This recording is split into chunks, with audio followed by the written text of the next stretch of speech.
berlebihan tidak boleh.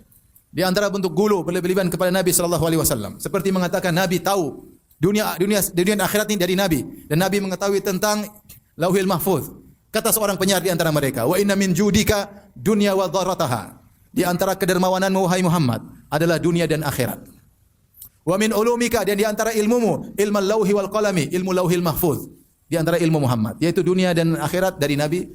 Ilmu Lauhil Mahfuz berarti tentang gaib enggak? Semuanya Nabi tahu. Seandainya syair ini, pujian ini dirubah ganti Allah, cocok atau tidak? Sungguhnya di antara kedermawananmu ya Allah, dunia dan akhirat. Cocok tidak? Cocok. Di antara ilmumu ya Allah, ilmu Lauhil Mahfuz. Cocok tidak?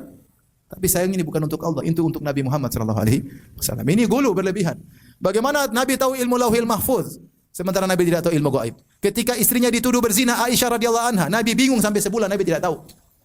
Sampai Nabi tanya sama Ali, Nabi tanya sama Barirah, Nabi tanya sama Zainab bintu Jahshin, gimana Aisyah? Dia bingung.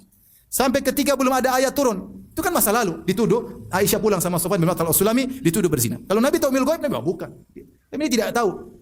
Ketika tidak ada ayat turun, Nabi tidak tahu. Sampai akhirnya Nabi sallallahu alaihi wasallam datang ke Aisyah. Dalam sahih hadis yang panjang.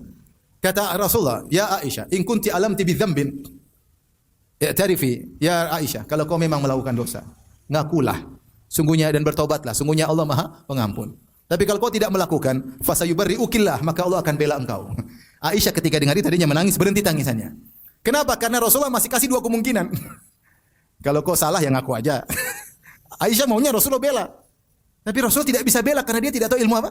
Gaib. Karena dia tidak tahu ilmu gaib, maka dia masih kasih dua kemungkinan. Wahai Aisyah, kalau kau salah ngaku, bertobat. Kalau kau benar, Allah akan bela engkau. Setelah itu ternyata Allah turunkan ayat.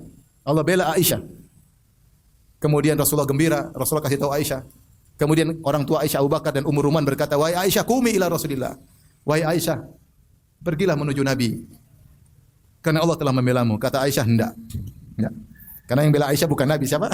Allah Subhanahu wa taala.